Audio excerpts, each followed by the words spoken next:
8th class. Today we are studying chapter number 5th and the topic is our national goals. Means what are our national goals? हमारे देश के, हमारे राष्ट्र के क्या लक्ष्य हैं, क्या उद्देश्य हैं? In this chapter we will discuss what are our national goals, achievement of national goals, democracy and many more things. तो at first what are our national goals? हमारे नेशनल गोल्स क्या क्या हैं?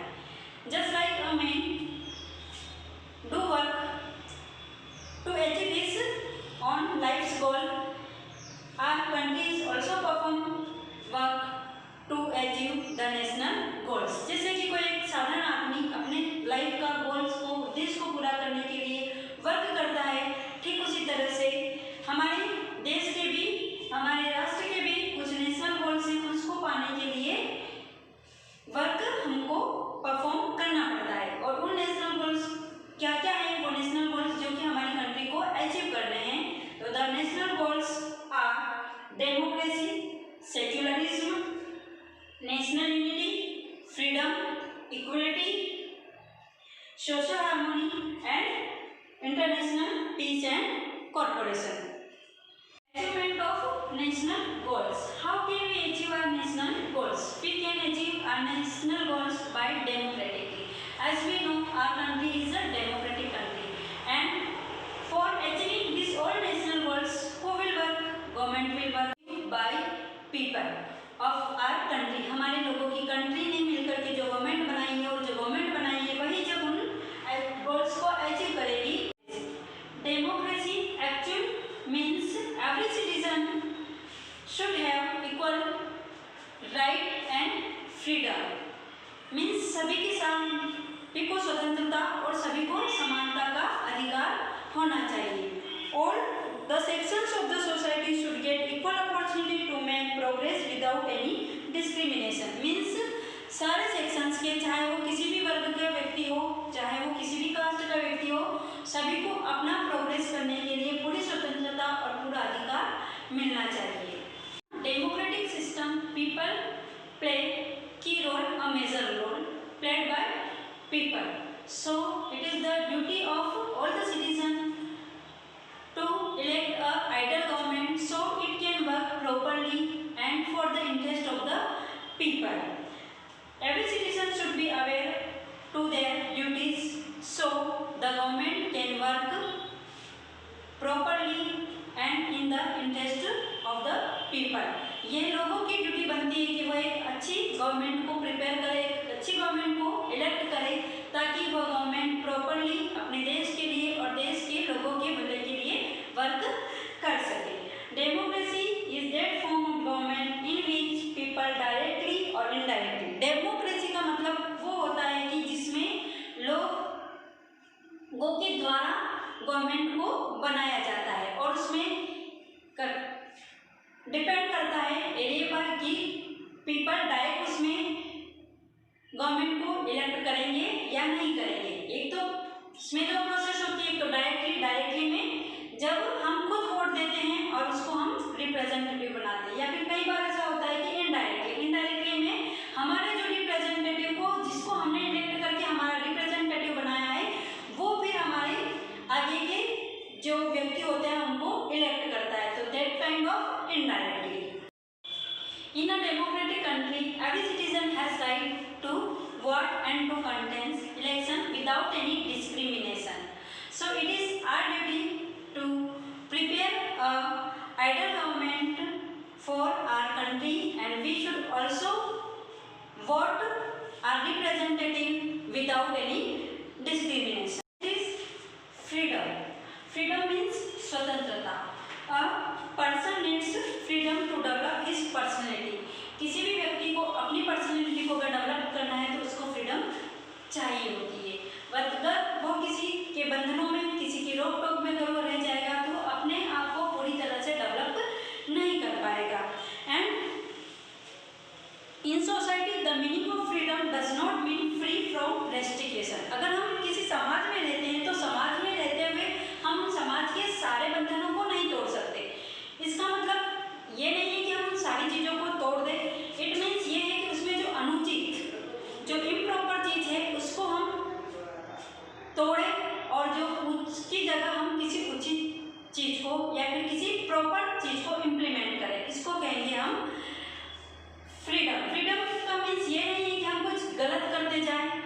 इसका मतलब ये होता है कि हमको सही चीज़ को करना है और सही चीज़ को करते हुए हमको अपने आप को डेवलप करना है। There are many types of freedom also. It can be taken as individual freedom, civic freedom, political freedom, economic, social and religious freedom. The Indian Constitution clearly states that every citizen has the right to freedom of expression. और हमारे भारतीय संविधान में भी लिखा गया है कि हर सिटीजन को अपनी बात कहने का पूरा अधिकार है।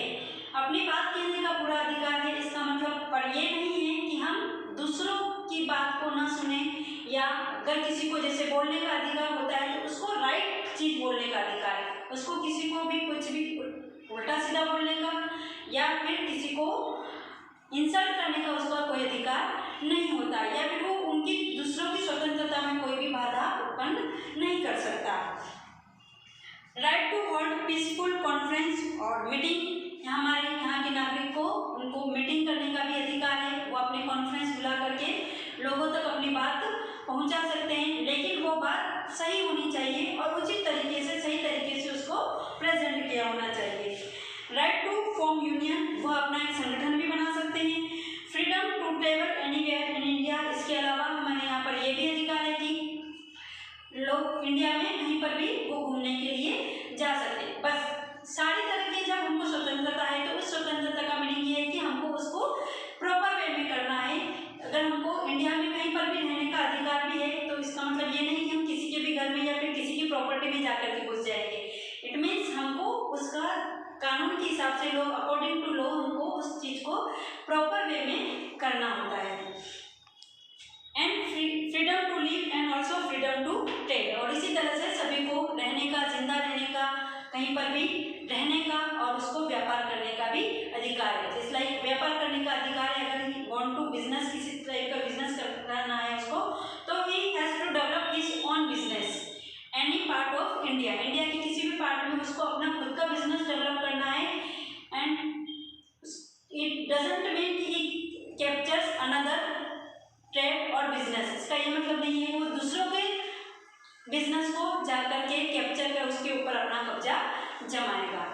Equality, and if you want overall development of all the citizens, अगर हम सारे सिटीजन्स का पूरी तरह से अगर डेवलपमेंट चाहते हैं तो we have to provide, it means our country और our government have to provide them equality also, उनको हमको समानता का भी अधिकार देना होगा।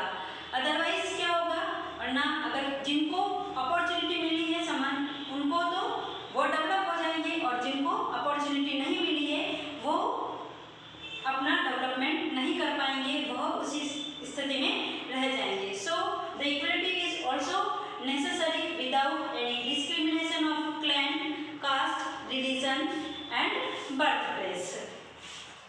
Now there is a, we can see three types of equalities also there: social equality, political equality and economic equality.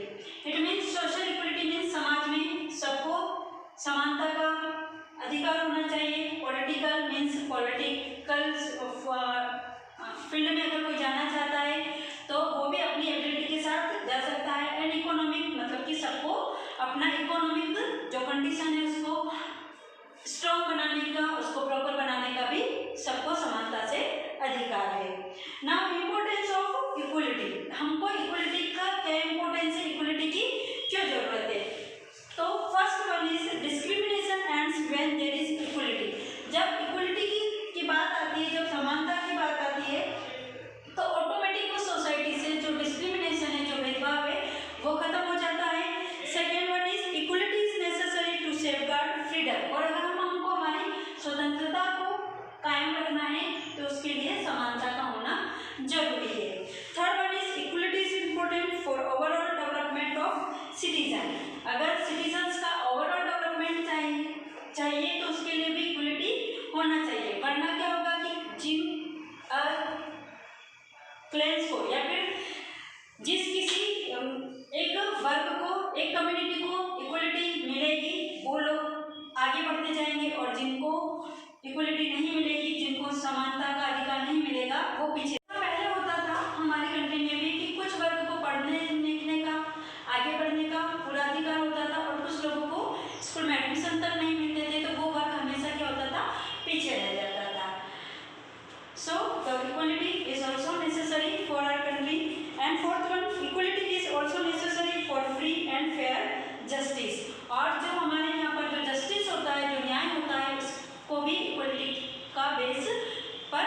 चाहिए, इक्वलिटी का बेस माना गया है।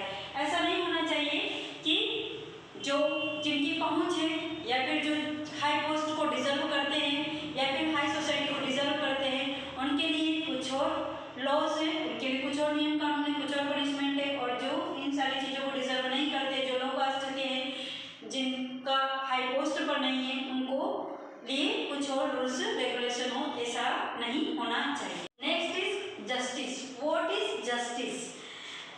Justice is a social order where mutual relation of individual are in proper order and individual rights remain safe. Justice समाज की एक ऐसी व्यवस्था है जिसमें कि सभी के जितने जो भी राइट्स होते हैं उन राइट्स को सेफ रखा जाता है, उनको प्रोटेक्ट किया जाता है। And the justice is objective of justice is welfare of the society. और हमेशा जो जस्टिस न्याय का जो मुख्य उद्देश्य होता है वो होता है लोगों का और समाज का भला करना। And the concept of justice is taken as truth and morality. And as we know जो न्याय व्यवस्था होती है वो हमेशा बेस करती है, किसके ऊपर डिपेंड करती है? सत्य और नैतिकता के ऊपर डिपेंड करती है। And the next is secularism. Secularism means धर्मनिरपेक्षता। Secular state provides freedom to follow any sect and religion to all the citizens. It means that people have the right to follow their sect and to worship any religion. Means अगर कोई state या कोई country secular है, it means वह सबको ऐसा अधिकार देती है कि वह अपने किसी भी धर्म को और किसी भी पंथ को फॉलो कर सके। वो अपने अनुसार, अपनी इच्छा अनुसार किसी भी धर्म को और किसी भी पंथ को फॉलो करने के लिए इंसान फ्री होता है। It means that people have the right to follow their sect and to worship any religion. वो किसी भी धर्म को मान सकता है। The state will not discriminate on the grounds of religion and community. और जो कंट्री है, जो स्टेट है, वह उनको किसी भी वर्ग के लिए, किसी भी उद्योग धंधे के लिए या फिर किसी भी एजुकेशन के लिए, हायर एजुकेशन के लिए या फिर पॉलिटिकल फील्ड में जाने के लिए, इकोनॉमिक उसमें जाने के लिए, वो उसको उसके धर्म के आधार पर या फिर वो कौन से पंथ को मानता है उसके आधार पर उसके साथ भेदभाव नहीं किया जा सकता। अगर कोई एजुकेशन पाना चाहता है तो वो जितने एजुकेशन को वो अचीव कर सकता है वो उतनी करे, ये मान करके कि वो इस मुस्लिम है, ईसाई है, हिंदू है, इस आधार पर उसके साथ किसी भी डिपार्टमेंट में उसके साथ कोई भी डिस्क्रिमिनेशन नहीं होता है। So the state recognize no sect. इसका मतलब कि वह कंट्री किसी भी धर्म को नहीं मानती है। इट मीन्स नहीं मानती मीन्स सारे धर्म को वो इक्वल मानती है, सभी धर्म उनके लिए बराबर है। All the citizens are free to follow their religion. सारे सिटीजन्स अपने अपने धर्म को मानने के लिए फ्री हैं। It is therefore necessary in democracy to keep national interest above individual interest. लेकिन इट डजंट मीन, इसका ये मतलब नहीं होता है कि किसी भी धर्म को मानने वाले व्यक्ति होते हैं जो अपने रिलीजन्स को ऊपर ना रखें, वह अपने देश हित को पहले। और next national goal is international peace and corporation. Means विश्व शांति और सहयोग की भावना को क्रिएट करना। To achieve this goal India has adopted the principle of Panchsheel, non alignment and disarmament. The principle of Panchsheel यह वो संधि थी, it is a treaty between China and India after the independence freedom. आज़ादी के बाद जो उनको इंडिया और चाइना के बीच में जो युद्ध हुआ था उस समय ट्रीटी हुई थी, उसको हम बोलते हैं Panchsheel, principal of Panchsheel. Non alignment, गुट निरपेक्षता मीन्स हम किसी भी ऐसे ग्रुप का निर्माण नहीं करेंगे जो किसी और दूसरी कंट्रीज को कुछ नुकसान पहुंचाए या फिर उसके विरोध में हो। एंड डिसआर्मामेंट, डिसआर्मामेंट मीन्स निशस्त्रीकरण, शस्त्रों का निर्माण नहीं करना, ऐसे शस्त्रों का निर्माण नहीं करना जो कि दूसरी किसी कंट्री के ऊपर जब हम अटैक करें या फिर उसके लिए बहुत ज़्यादा नुकसान हो, just like atomic. And international peace, and we support international peace, हम विश्व शांति को सपोर्ट करते हैं। एंड कॉर्पोरेशन, जब भी कभी किसी कंट्री को सहायता की, सहयोग की जरूरत पड़ेगी तो हम उनका हेल्प करेंगे। So in future we can get help from others country. And if we will spend a major part of our resources on defense, social and economic development will suffer. अगर हम हमारे रिसोर्सेज का major part अगर हम defence हमारी सुरक्षा पर और औजार बनाने में, आर्टिलरी बनाने में अगर हम स्पेंड कर देंगे तो हमारी जो दूसरी सोशल और जो इकोनॉमिक जो हमारी कंट्री की जो कंडीशन है वो सफ़र हो जाएगी, मतलब कि वो कहीं ना कहीं वो वीक होने लगेगी. Therefore, a balanced view should be developed on the arms required for defense on one hand and for economic growth on the other. तो इसलिए हमको हमारी कंट्री का बैलेंस बना के रखना है. अगर हमको आर्म्स की रिक्वायर है तो जितनी ज़रूरत है उतना ही बनाया जाए, और उसी के साथ साथ हमको हमारी कंट्री का दूसरी तरफ जो उसकी इकोनॉमिक जो ग्रोथ है वो भी ज़रूरी है, उसके ऊपर भी ध्यान देना पड़ता है. We have been supporting international peace and cooperation since ancient time. पुराने समय से ही हम शांति और सहयोग, एक आपस में शांति बनाए रखना, शांति व्यवस्था को कायम रखना और एक दूसरे के सहयोग में ही विश्वास करते हैं. Thank you students. I hope you got the chapter. Please read it again carefully and try to understand. If you have any doubt, contact to me. And the next part of the chapter we will discuss in next video.